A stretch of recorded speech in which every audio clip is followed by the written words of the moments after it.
ताकि गांधीवादी सोच खत्म हो सके और अखंड भारत का निर्माण हो सके, तो वीडियो को पूरा देखो और चैनल को सब्सक्राइब कर लीजिए।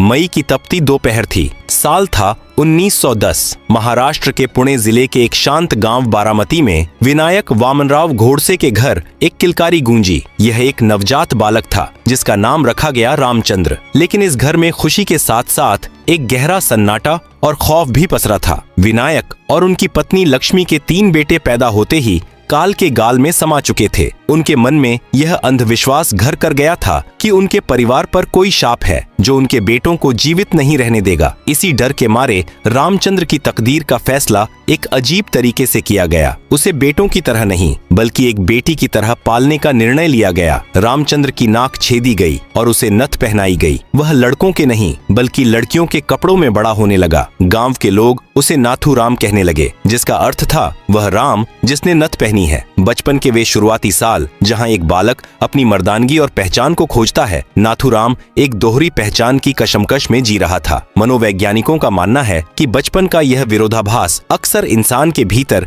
एक गहरी हताशा या अत्यंत आक्रामक व्यक्तित्व को जन्म देता है। नाथूराम का मन किताबी पढ़ाई में कभी नहीं लगा। 1928 में जब वह 10वीं की परीक्षा में असफल हो गया तो उसने स्कूल छोड़ दिया। लेकिन वह अनपढ़ नहीं था। उसके भीतर ज्ञान की एक ऐसी भूख थी जो साधारण स्कूलों में शांत नहीं हो सकती थी। वह घंटों पुस्तकालय में बैठकर हिंदू धर्म ग्रंथों, मराठा इतिहास और वैश्विक राजनीति का अध्ययन करता था। वह वीर सावरकर की रचनाओं का दीवाना था। लेकिन सबसे दिलचस्प बात यह है कि एक समय ऐसा भी था जब नाथूराम गोडसे महात्मा गांधी का अनन्य भक्त था। 1930 के दशक में जब गांधी जी ने सविनय अवज्ञा आंदोलन का बिगुल फूंका तो नाथूराम उन हजारों युवाओं में से एक था जो बापू के एक आह्वान पर सड़कों पर उतर आए थे। वह गांधी जी की अहिंसा और सत्याग्रह की शक्ति पर विश्वास करता था। उसे लगता था कि गांधी जी ही वह मसीहा हैं जो भारत को गुलामी की बेड़ियों से मुक्त करेंगे। लेकिन वक्त का पहिया घूमा और 1932 में जब वह रत्नागिरी पहुंचा तो उसकी मुलाकात विनायक दामोदर सावरकर से हुई। सावरकर उन दिनों नजरबंद थे, लेकिन उनके विचार आग की तरह फैल रहे थे।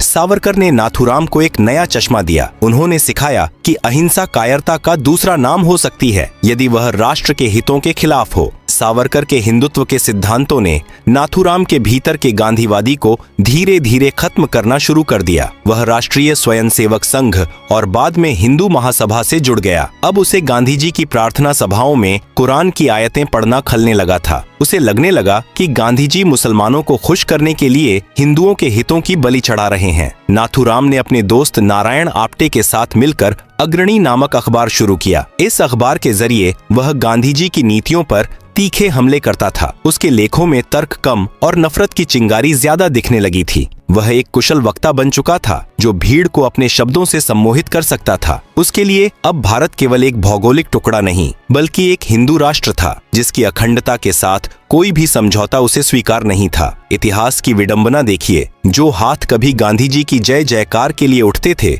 वे अब गुप्त ठिकानों पर पिस्तौल चलाने का अभ्यास कर रहे थे। नाथूराम के भीतर का वह बालक जिसे कभी नथ पहनाकर सुरक्षित रखने की कोशिश की गई थी, अब एक ऐसा रक्षक बनने का ख्वाब देख रहा था जिसे पूरी दुनिया एक हत्यारे के रूप में याद रखने वाली थी। विभाजन की आहट करीब थी और इस आहट ने नाथूराम के मन में प्रतिशोध की उस आग को प्रज्वलित कर दिया था जिसे केवल रक्त से बुझाया जा सकता था। साल 1946 की शुरुआत भारत के इतिहास में एक कालिक की तरह दर्ज होने वाली थी। हवाओं में आजादी की महक तो थी, लेकिन उसमें बारूद और इंसानी खून की गंध भी घुल चुकी थी। मोहम्मद अली जिन्ना के प्रत्यक्ष कार्यवाही दिवस के आह्वान ने कोलकाता की गलियों को श्मशान बना दिया था। नोआखली में हिंदुओं के नरसंहार की खबरें जब महाराष्ट्र पहुंची तो नाथूराम गोडसे का खून खौल उठा। वह अपने अखबार अग्रणी के दफ्तर में बैठकर उन रिपोर्टों को पढ़ता और उसकी कलम से स्याही नहीं बल्कि आग निकलने लगती। गोडसे के लिए सबसे बड़ा सदमा गांधी जी का वह बयान था जिसमें उन्होंने कहा था कि अगर मुसलमान हिंदुओं को मारना चाहते हैं तो हिंदुओं को बहादुरी से मर जाना चाहिए। गोडसे को यह अहिंसा नहीं बल्कि आत्मघाती कायरता लगी। उसे लगा कि गांधी जी की अहिंसा केवल हिंदुओं के लिए है, जबकि दूसरी तरफ कट्टरपंथ हथियारों से लैस था। यहीं से गोडसे के मन में गांधी जी के प्रति श्रद्धा पूरी तरह खत्म हो गई और उसकी जगह एक ठंडी सोची समझी नफरत ने ले ली। 14 अगस्त 1947 की आधी रात को जब दुनिया सो रही थी, भारत का भूगोल लहूलुहान हो रहा था। विभाजन की लकीर ने लाखों परिवारों को 2 हिस्सों में काट दिया। नाथूराम ने अपनी आंखों से दिल्ली के रेलवे स्टेशनों पर उन ट्रेनों को आते देखा जो इंसानी लाशों से भरी हुई थीं। शरणार्थियों के शिविरों में उसने उन मानों की चीखें सुनी जिनके बच्चे सीमा पार छीन लिए गए थे। गोडसे के लिए अखंड भारत उसकी आत्मा थी और गांधी जी को वह उस आत्मा का हत्यारा मानने लगा, लेकिन प्रतिशोध की इस आग में घी डालने का काम किया।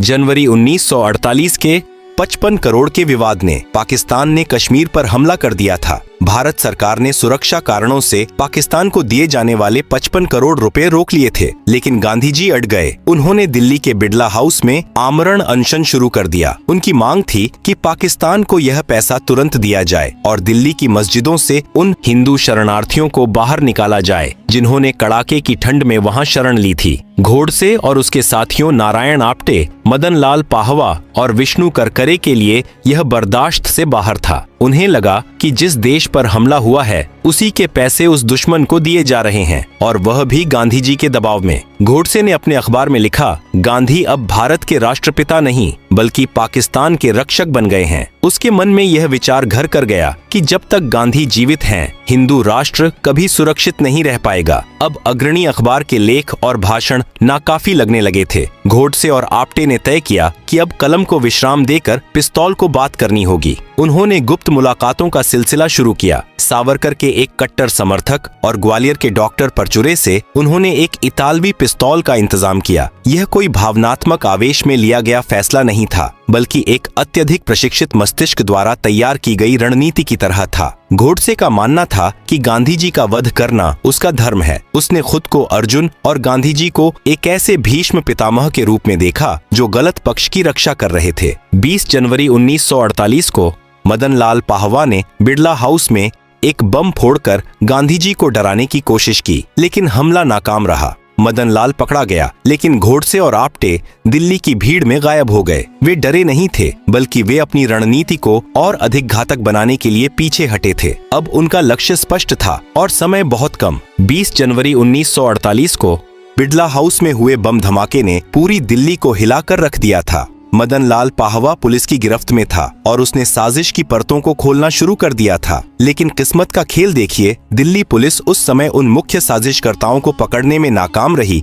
जो बिड़ला हाउस की दीवारों के साए में ही खड़े थे। नाथूराम गोडसे और नारायण आप्टे वहां से सुरक्षित निकल भागने में सफल रहे। यह असफलता गोडसे के लिए हार नहीं बल्कि एक सबक थी। उसने समझ लिया था कि बड़ी भीड़ और धमाकों से लक्ष्य हासिल नहीं होगा। अब उसे अकेला शिकारी बनना था। अगले 10 दिन गोडसे और आप्टे के लिए किसी रोमांचक कहानी से कम नहीं थे। वे पुलिस की नजरों से बचने के लिए कानपुर, बॉम्बे और पुणे के बीच चक्कर काटते रहे। अंततः वे ग्वालियर पहुंचे। ग्वालियर में उनकी मुलाकात डॉक्टर परचुरे से हुई, जिसने उन्हें वह हथियार सौंपा जो इतिहास की दिशा बदलने वाला था, एक 7 चेंबर वाली इतालवी पिस्तौल। यह पिस्तौल केवल लोहा नहीं थी, गोडसे के लिए यह न्याय का दंड थी। उसने ग्वालियर के जंगलों में सुनसान जगहों पर निशाना लगाने का अभ्यास किया। हर गोली के साथ उसके मन में गांधी जी के प्रति नफरत की दीवार और ऊंची होती जा रही थी। 29 जनवरी की शाम गोडसे और आप्टे वापस दिल्ली लौटे। वे जानते थे कि होटलों में पुलिस की तलाशी चल रही होगी, इसलिए उन्होंने एक बेहद साधारण और गुमनाम जगह चुनी, पुरानी दिल्ली रेलवे स्टेशन का प्रतीक्षा कक्ष। उस रात दिल्ली की सर्दी कड़ाके की थी, लेकिन गोडसे के भीतर प्रतिशोध की गर्मी उसे सोने नहीं दे रही थी। वह बार बार अपनी पिस्तौल को साफ करता और उसकी गोलियों को गिनता। आप्टे ने उसे समझाने की कोशिश की कि वे एक बार फिर बुर्का पहनकर हमला करें, लेकिन गोडसे ने मना कर दिया। उसने कहा, मैं कायर की तरह छिपकर नहीं बल्कि एक सिपाही की तरह उनके सामने खड़ा होकर अपना काम करूंगा। 30 जनवरी 1948 की वह ऐतिहासिक सुबह हुई।